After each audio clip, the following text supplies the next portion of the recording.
தந்தை, மகன், தூய ஆவியாரின் பெயராலே ஆமென். முதல் வாசகம். எண்ணற்ற நாடுகளுக்கு நீ தந்தை ஆவாய். தொடக்க நூலிலிருந்து வாசகம். அதிகாரம் 17. இறை வார்த்தை 3 முதல் 9 வரை. அந்நாள்களில் ஆபிராம் பணிந்து வணங்க கடவுள் அவரிடம் கூறியது, உன்னுடன் நான் செய்து கொள்ளும் உடன்படிக்கை இதுவே, எண்ணற்ற நாடுகளுக்கு நீ தந்தை ஆவாய். இனி உன் பெயர் ஆபிராம் அன்று, ஆபிரகாம் என்ற பெயரால் நீ அழைக்கப்படுவாய்.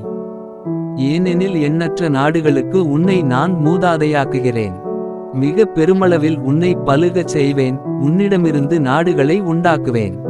உன்னிடமிருந்து அரசர்கள் தோன்றுவர். தலைமுறை தலைமுறையாக உன்னுடனும் உனக்குப்பின் வரும் உன் வழிமரபினருடனும் என்றுமுள்ள உடன்படிக்கையை நான் நிலைநாட்டுவேன். இதனால் உனக்கும் உனக்குப்பின் வரும் உன் வழிமரபினருக்கும் நான் கடவுளாக இருப்பேன். நீ தங்கியிருக்கும் நாட்டையும் கானான் நாடு முழுவதையும் என்றுமுள்ள உரிமை சொத்தாக உனக்கும் உனக்குப்பின் உன் வழிமரபினருக்கும் வழங்குவேன். நான் அவர்களுக்கு கடவுளாக இருப்பேன் என்றார். மீண்டும் கடவுள் ஆபிரகாமிடம், நீயும் தலைமுறைதோறும் உனக்கு பின் வரும் உன் வழிமரபினரும் என் உடன்படிக்கையை கடைப்பிடிக்க வேண்டும் என்றார். இது ஆண்டவரின் அருள்வாக்கு. பதிலுரை பாடல். பல்லவி. ஆண்டவர் தமது உடன்படிக்கையை என்றென்றும் நினைவில் கொள்கின்றார். ஆண்டவரையும் அவரது ஆற்றலையும் தேடுங்கள். அவரது திருமுகத்தை இடையறாது நாடுங்கள். அவர் செய்த வியத்தகு செயல்களை நினைவுகூருங்கள்.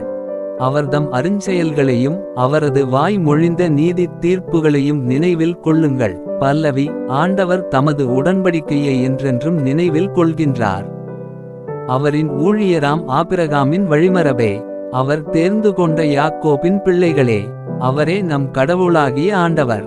அவரின் நீதி தீர்ப்புகள் உலகம் அனைத்திற்கும் உரியன. பல்லவி. ஆண்டவர் தமது உடன்படிக்கையை என்றென்றும் நினைவில் கொள்கின்றார். அவர் தமது உடன்படிக்கையை என்றென்றும் நினைவில் கொள்கின்றார். 1000 தலைமுறைக்கென தாம் அளித்த வாக்குறுதியை நினைவுகூர்கின்றார். ஆபிரகாமுடன் தாம் செய்து கொண்ட உடன்படிக்கையையும் ஈசாக்குக்கு தாம் ஆணையிட்டு கூறியதையும் அவர் நினைவில் கொண்டுள்ளார். பல்லவி.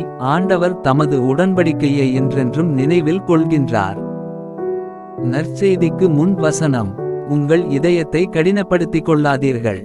மாறாக ஆண்டவரின் குரலை கேட்பீர்களாக. நற்செய்தி வாசகம். உங்கள் தந்தை ஆபிரகாம் நான் வரும் காலத்தை காண முடியும் என்பதை முன்னிட்டு பேருவகை கொண்டார். யோவான் எழுதிய தூய நற்செய்தியிலிருந்து வாசகம். அதிகாரம் 8. இறை வார்த்தை 51 முதல் 59 வரை. அக்காலத்தில் இயேசு யூதர்களிடம், என் வார்த்தையை கடைப்பிடிப்போர் என்றுமே சாகமாட்டார்கள் என உறுதியாக உங்களுக்கு சொல்கிறேன் என்றார். யூதர்கள் அவரிடம், நீ பேய் பிடித்தவன்தான் என்பது இப்போது தெரிந்துவிட்டது. ஆபிரகாம் இறந்தார், இறைவாக்கினர்களும் இறந்தார்கள். ஆனால் என் வார்த்தையை கடைப்பிடிப்போர் என்றுமே சாகமாட்டார் என்கிறாயே. எங்கள் தந்தை ஆபிரகாமை விட நீ பெரியவனோ? ஆபிரகாம் இறந்தார், இறைவாக்கினரும் இறந்தனர். நீ யாரென்று நினைத்து கொண்டிருக்கிறாய் என்றார்கள். இயேசு மறுமொழியாக, நானே என்னை பெருமைப்படுத்தினால் அது எனக்கு பெருமை இல்லை. என்னை பெருமைப்படுத்துபவர் என் தந்தையே. அவரையே நீங்கள் உங்கள் தந்தை என்றும் சொல்கிறீர்கள். ஆனால் அவரை உங்களுக்கு தெரியாது, எனக்கு தெரியும். எனக்கு அவரை தெரியாது என நான் சொன்னால் உங்களைப் போல நானும் பொய்யனாவேன். அவரை எனக்கு தெரியும். அவருடைய வார்த்தையையும் நான் கடைப்பிடிக்கிறேன். உங்கள் தந்தை ஆபிரகாம் நான் வரும் காலத்தை காண முடியும் என்பதை முன்னிட்டு பேருவகை கொண்டார். அதனை கண்டபோது மகிழ்ச்சியும் கொண்டார் என்றார். யூதர்கள் இயேசுவை நோக்கி, உனக்கு இன்னும் 50 வயது கூட ஆகவில்லை, நீ ஆபிரகாமை கண்டிருக்கிறாயா என்று கேட்டார்கள். இயேசு அவர்களிடம், ஆபிரகாம் பிறப்பதற்கு முன்பே நான் இருக்கிறேன் என உறுதியாக உங்களுக்கு சொல்கிறேன் என்றார். இதை கேட்ட அவர்கள் அவர்மேல் எரிய கற்களை எடுத்தார்கள். ஆனால் இயேசு மறைவாக நழுவிக் கோவிலிலிருந்து வெளியேறினார். இது ஆண்டவரின் அருள்வாக்கு. உங்களுடைய பிரார்த்தனைகளையும் வேண்டுதல்களையும் நாளைய திருப்பலியில் ஒப்பு கொடுக்க விரும்புவோர் கீழ்காணும் மேல் ஐடிக்கு உங்கள் வேண்டுதல்களை அனுப்பவும். அல்லது வீடியோவின் கீழ் கமெண்ட் செய்யவும்.